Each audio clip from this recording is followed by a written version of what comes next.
What's going on? Right, this is Afro Think Tank. So some of you said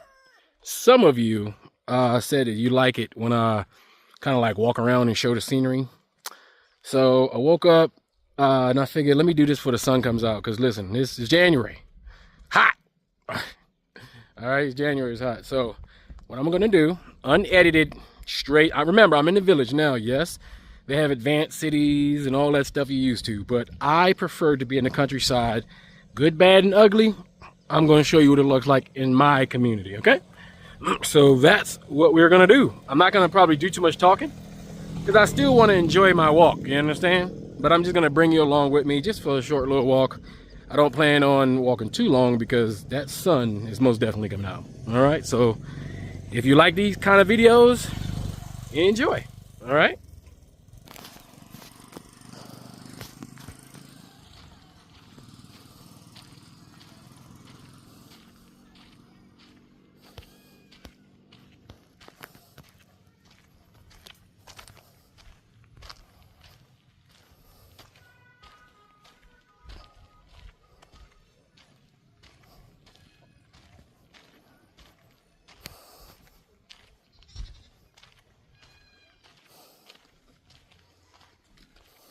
Hello.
Hey, how are you?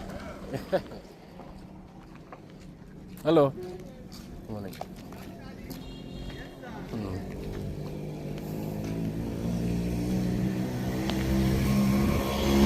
All right. All right. Hey.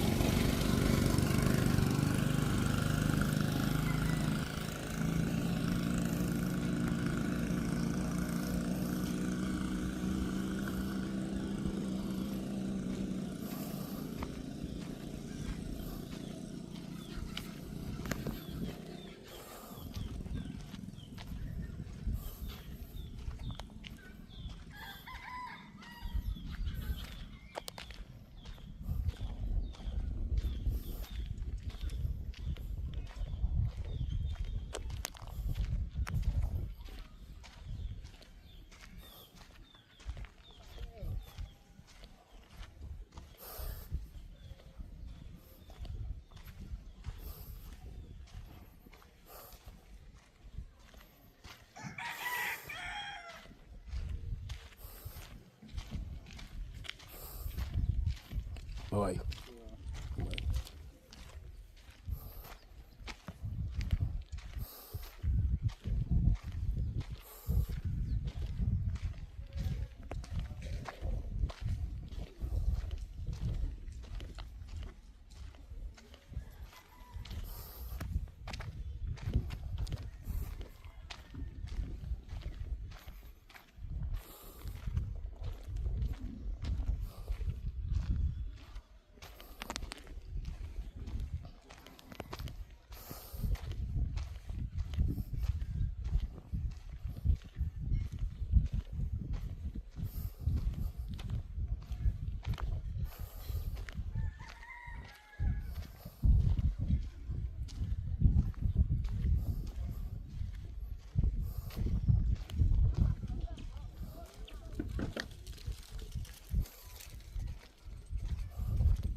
How are you? Yeah, good morning. Good morning.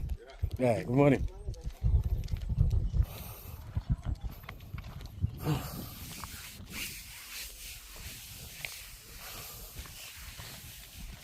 Good morning.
Good morning.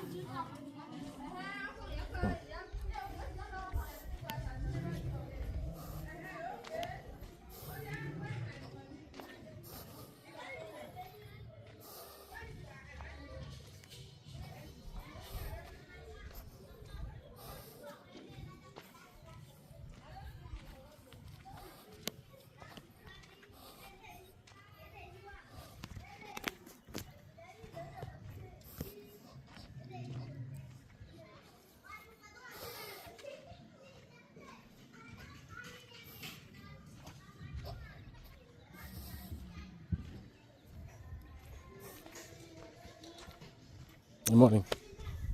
Good morning. How are you? All right.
Good morning. Well done. Hey. Happy Sunday. Thank you. Happy Sunday to you too. Thank you. Yes. God bless you, sir. Thank you.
let me just say this. I know I'm very anti-European religions and all that stuff, for the sake that we've never experienced from the creators of Christianity or Islam the true peace that it promises, right? But in fact, Africans, whether you're African American Christian or an African Christian, African people truly embody the true spirit of Christianity. And if you are a Christian and you wanted to be around people who at least embody what it means to be Christian, then I would say that the village in Nigeria, Nigerians in general, but mainly the village, is where you will experience Christianity the way it was intended. And you will experience Christians the way Christians the way they're truly supposed to be. That is a fact. And the same goes for Islam. These Muslims here in the village, we're not talking about the extremist Arabs in the north who we're having issues with, who want to do all that Boko Haram stuff. No.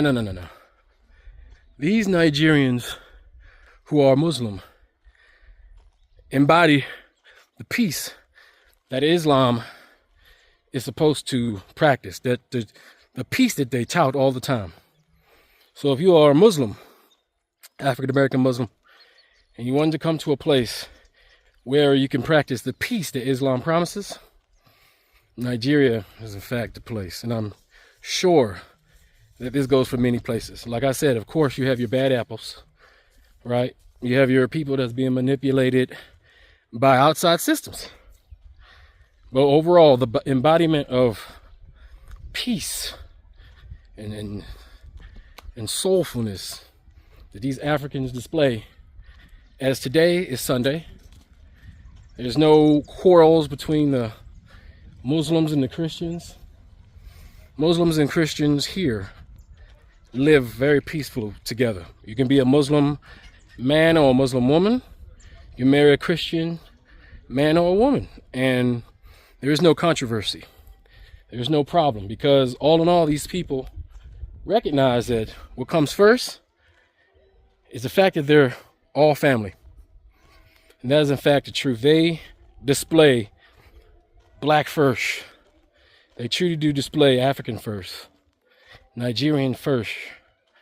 So anybody think that these people are brainwashed into not caring about the unity of themselves because they are Christians or Muslims, that is not true. Underneath this Islamic world that has permeated, underneath all that, these people know who they are, and it supersedes all things they practice. I just want to throw that out there. I'm about done with my walk because it's getting hot. All right. And if also, there's a difference between poverty, right, and what you see here. The white Western world will have you believe these people are impoverished. Well, as you can see, these Nigerians on a Sunday are getting out of their homes that they own, that they don't have a mortgage, are drinking water with no utility bills. All of them are using solar power, no electric bill. They all have food. Every plant that you see, that you saw, is used for something. They don't waste backyard, front yard space to have uniform dead grass that produces nothing. Their blood pressure is much lower than ours, I guarantee you. And they may not have all the modern day fixing, trimmings and fixings that make barbarians look modern. But these human beings, in fact, use the things that they have, and they make the best of it. And they're not impoverished. They're fulfilled. They have land that they own that has millions of dollars worth of resources in it. They may not be able to access it, but they're happy utilizing what they need from that land to give them what it is they need to live on a day-to-day basis. And they are peaceful and happy. They dress well. I mean, the propaganda was real. All right. And you won't find peace like this in America unless you go to the South. All right. Anybody who's from North Carolina, South Carolina, Georgia, Y'all, this shit look familiar. Caribbean people, this whole place should look familiar.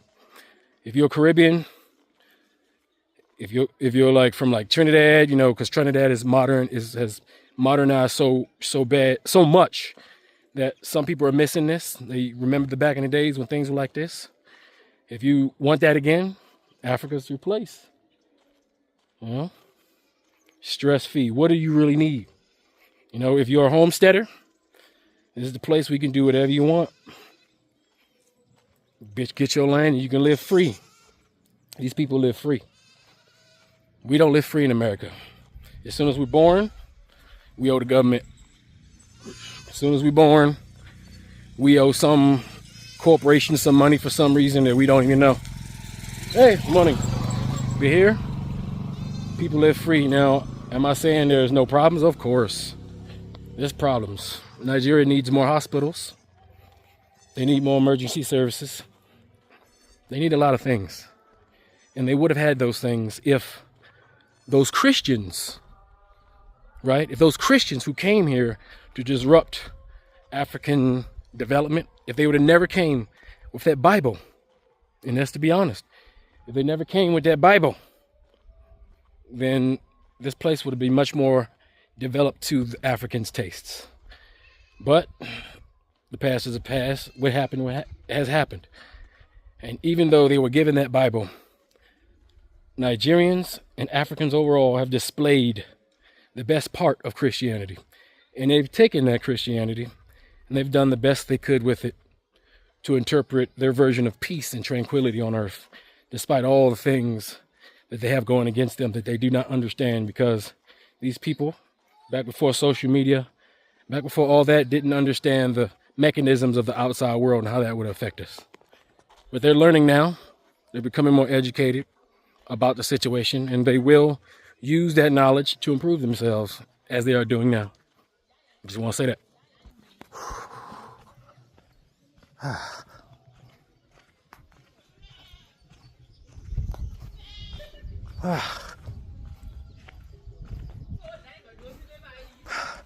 Good morning.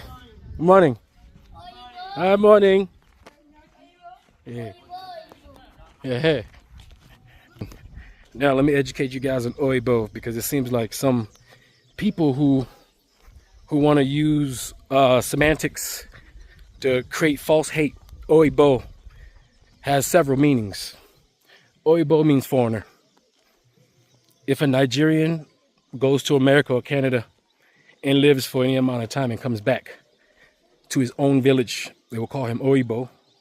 It doesn't mean white, even though Oibo was used to talk about white people, because they are the only ones who would visit Nigeria while feeding the rest of African Americans propaganda that we shouldn't come to Nigeria. So of course, Oibo will be associated with white people.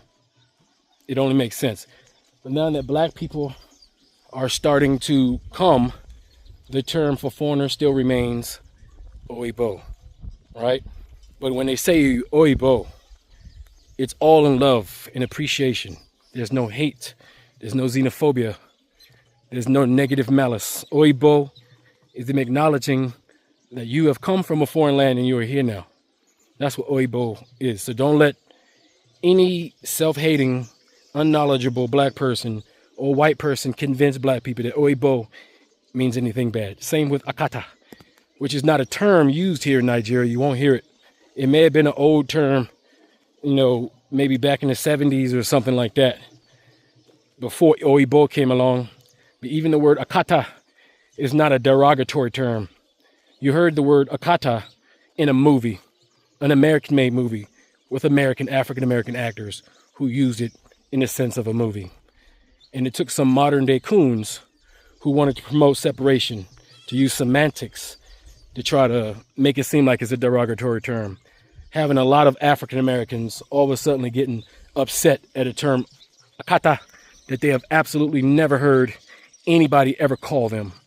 Then you got some ignorant Africans who are upset that they are being talked about by African Americans who have adopted Akata as an attack to go against what the main term that hurts their feelings, which is African booty scratcher, which, by the way, African booty scratcher is a term African Americans used to call each other when we had our joning sessions when we were talking trash. And the reason why we said African booty scratcher is because Disney used to have shows that they pumped in African Americans' head where we would depict Africans as spear chucking loincloth buffoons, where they would scratch their butts. Literally, Disney has hid the vault of cartoons that they pretend like they didn't make and pump into the black communities. So understand, all the terms that we use to hurt each other now are weapons developed by white people with the express purpose of us using those terms to hurt each other. But in fact, it's all just a misunderstanding. Anyway, I hope you guys enjoyed this walk.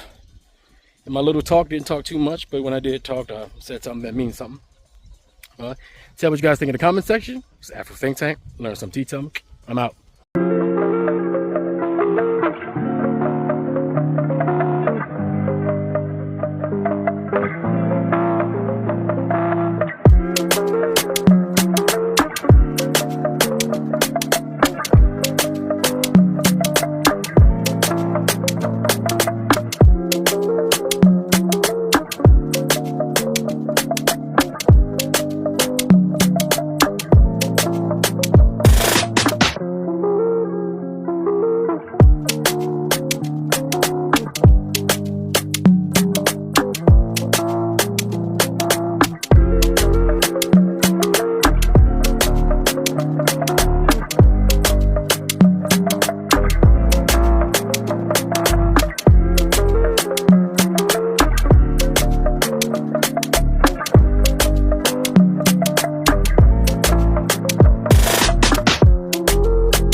Free Sudan! Boycott diamonds and gold! Free Sudan! Boycott diamonds and gold!